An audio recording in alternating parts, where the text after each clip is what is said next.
Hi guys, today I'm going to be doing a lens review of the Canon 11-24mm f4 USM L, and I'm going to start right now.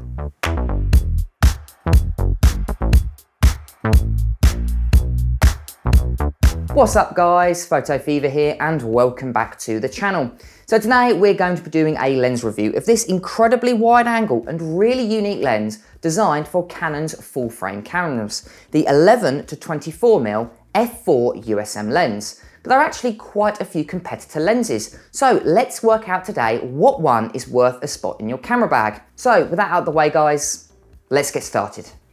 So the first thing I want to talk about guys is the build quality of this lens, and because this is an L lens you can expect amazing build quality. Predominantly made out of a metal and plastic construction with a built-in lens hood. Now the reason the lens hood is actually built in is because of the incredibly large bulbous front, which is very exposed. And the problem with this lens, like a lot of other fisheye style lenses, is because of the bulbous front you can't attach a UV or a protection UV filter, which means that the front is going to be very exposed most of the time. So I would highly recommend being very careful not to drop this lens front face down, because I can't imagine how expensive it would be to fix that front element. So do be careful. But otherwise, apart from that, this lens is built like a brick. Really strong, really rugged, and this lens does offer weather sealing, which means if you do want to take this outside, for instance, landscapes, which is a perfect landscape lens, then you can do without necessarily any problems. But again, do be careful of that incredibly, very sensitive bulbous front. I can't imagine how expensive it would be to fix. So because of that, guys, I'm going to be giving this a 10 out of 10. But remember, guys, do be careful of the front element. So the next thing I want to talk about guys is the image quality of this lens. How sharp and how well does this perform optically? Well, to be honest, this is an incredibly unique lens, offering a ultra wide angle of 11mm to a standard wide angle of 24mm with a medium sized aperture of f4. Now 11mm is actually quite a unique focal distance. This is because 11 is the actual widest you can go without having black vignetting. Now if you go any wider than that, such as the 8-15mm, that's actually a 180-degree field of view fisheye, which means that you're not going to be able to display a square photo with a circle frame. So that means that all the photo around the edges is going to be black, as you can see via this sample image. So 11mm is actually the widest you can go without having any black vignetting. So that's one reason to purchase this lens over the 8-15mm.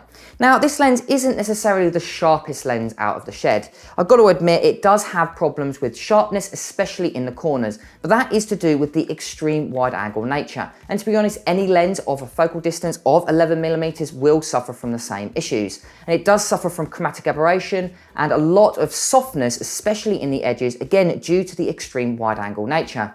Now obviously if we go ahead and do some comparisons between the other lenses, you can see that the other lenses are faring very similar, but the sharpness in the middle is where this lens is key. This lens is, I would say, the sharpest ultra wide angle lens you can purchase, especially if you look at the center of the image. Now what's great about this lens is it offers an f4 aperture, which to be honest isn't too wide, but it also isn't too narrow, so it lets in a decent amount of light.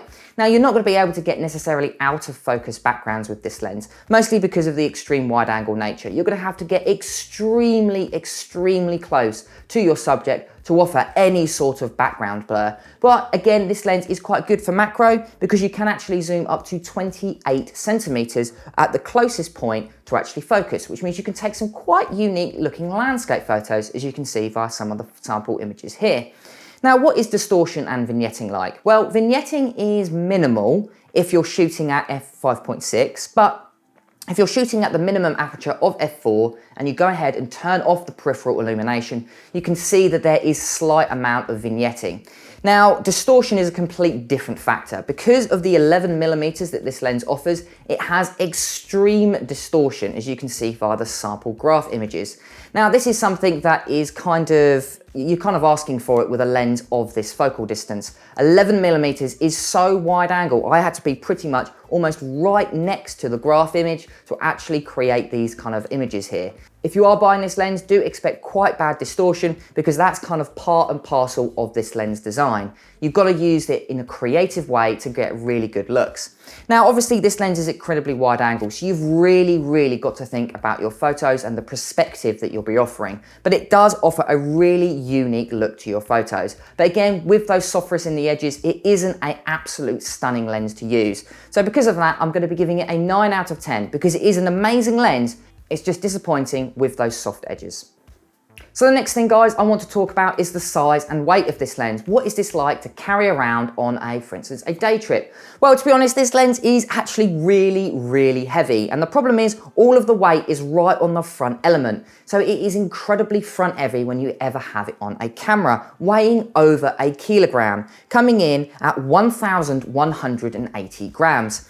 Now, obviously that's designed for the nature of the lens. Most wide angle or ultra wide angle lenses are very heavy and they're very front heavy. Let's have a comparison to see how the other lenses fare. So the Sigma 14-24mm f2.8 is 1,150 grams. So you can see it is very similar in weight, although it is a little bit smaller, even though it offers a wider aperture of f2.8.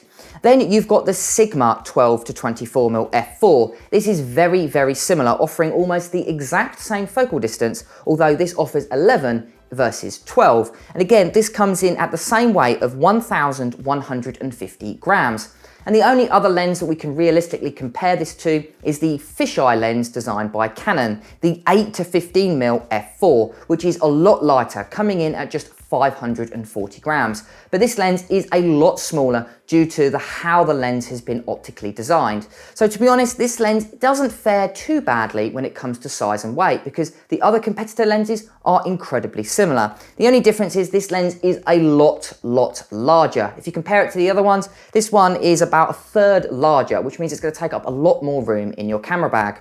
So for that reason, I'm only going to be giving this lens a 6 out of 10 for size and weight because this lens really is very big and incredibly front heavy.